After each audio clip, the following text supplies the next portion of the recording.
Game 5 of the NBA Finals, Jalen Williams exploded offensively. Shai Gilgeous-Alexander turned into a playmaking machine, and the Thunder managed to survive by the T.J. McConnell takeover. And another strong game from Pascal Siakam. But the biggest story, Oklahoma City's defense completely shutting down Tyrese Haliburton. Haliburton was held to just 4 points on 0-4-6 shooting. Yes, he strained his calf 5 minutes into the game, and he clearly wasn't 100%. But this wasn't a one-game fluke. OKC's defensive strategy has been suffocating Haliburton throughout the series. In the first 3 rounds of the playoffs, Indiana posted a 103 offensive rating on possessions where teams switched Haliburton. Pick and roll's a respectable number. Some teams use proactive switches with strong defenders, while others switched reactively and dealt with the mismatches.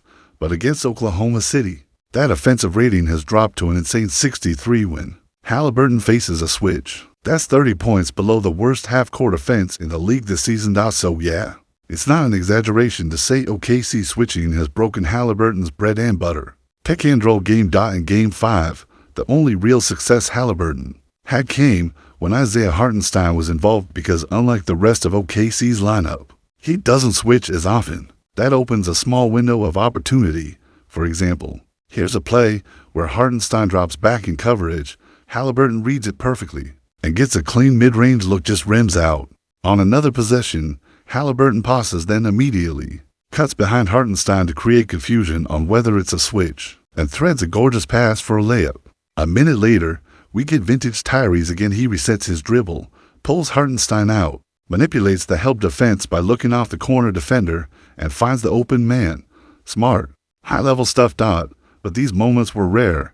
We've already seen in previous games how OKC has denied Haliburton touches off the ball, especially in their comeback win in Game 4.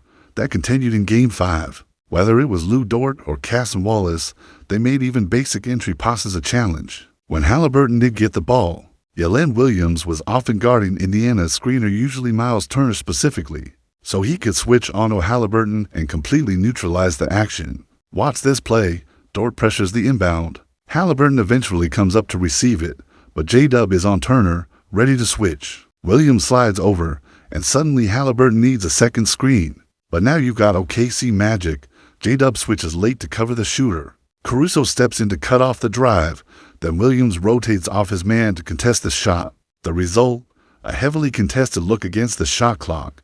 And when Chet Holmgren's in the action, it's even worse for Indiana. Holmgren is so mobile. There's no mismatch to attack. He just switches and stays in front. On the play where Haliburton injured his calf, he was trying to shake Chet with no success. Again, J-Dub was involved in the screen, and involving him has consistently led to dead possessions for Indiana. There were also signs that Haliburton was passive even beyond the injury. First play of the game, the ball swings to him wide open, and he doesn't look to score. He's trying to get others involved.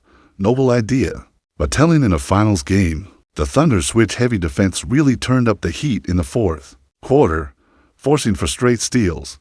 On the second, Haliburton drives into traffic and throws a brutal pass. On the third, Caruso flies into the passing lane and goes full Dave Cowens with a diving face plan for the ball. Yes, that's a 1974 reference for the real hoop historians, and this isn't just about Chet or OKC's bigs. The Thunder can switch everywhere, guard-to-guard actions, wings, bigs, it doesn't matter. Watch here as Haliburton tries to involve Hartenstein again.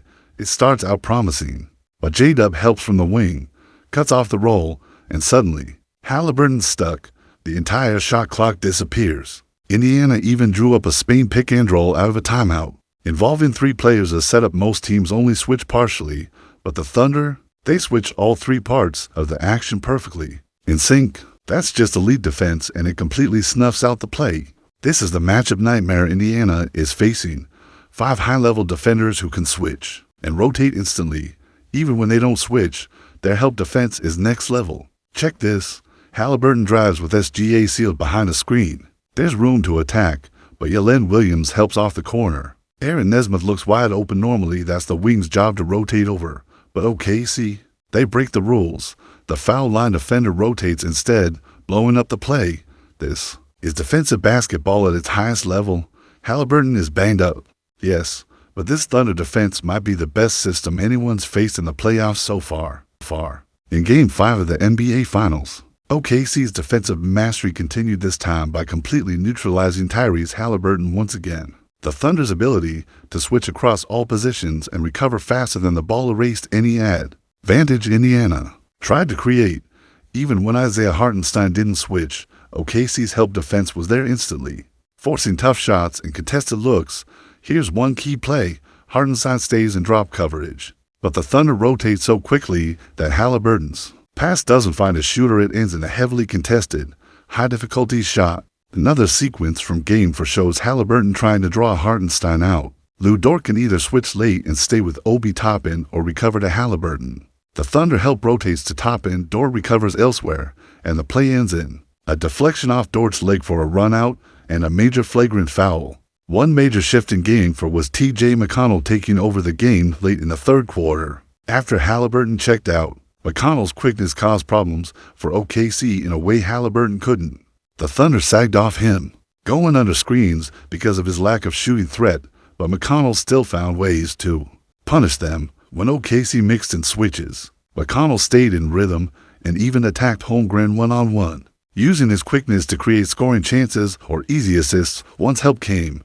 The issue for Indiana: TJ isn't used to carrying that load for extended stretches. After nearly 8 straight minutes of high-energy play, he needed a break. But Rick Carlisle didn't want to pull Haliburton and couldn't afford to take out Andrew Nembhard because he was needed defensively on Shai Gilgeous-Alexander, so McConnell's burst ended there.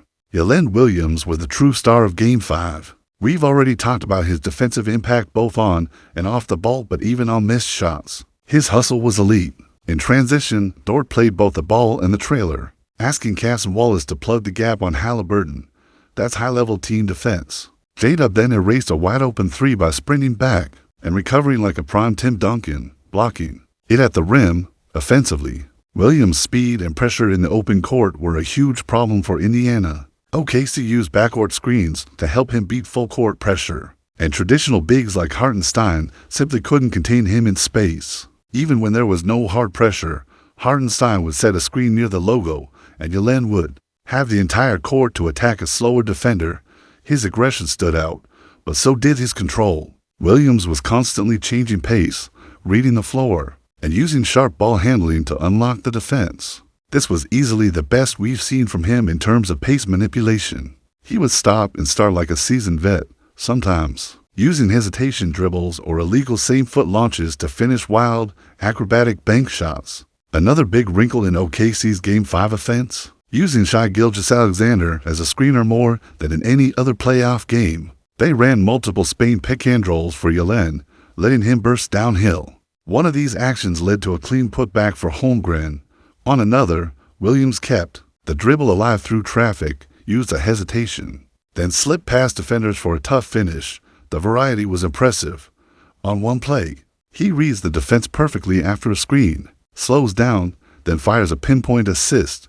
His off-ball movement was just as lethal. When Hartenstein loses sight of him, Haliburton tries to deny the pass, but Williams reads it instantly and jets backdoor for a powerful slam. That was only one play after a beautiful split action where he fakes a screen for SGA, feels Aaron Nesmith overplaying the route, and cuts straight to the rim for an easy lane. Maybe the best cut of the night came on a familiar out-of-bounds set.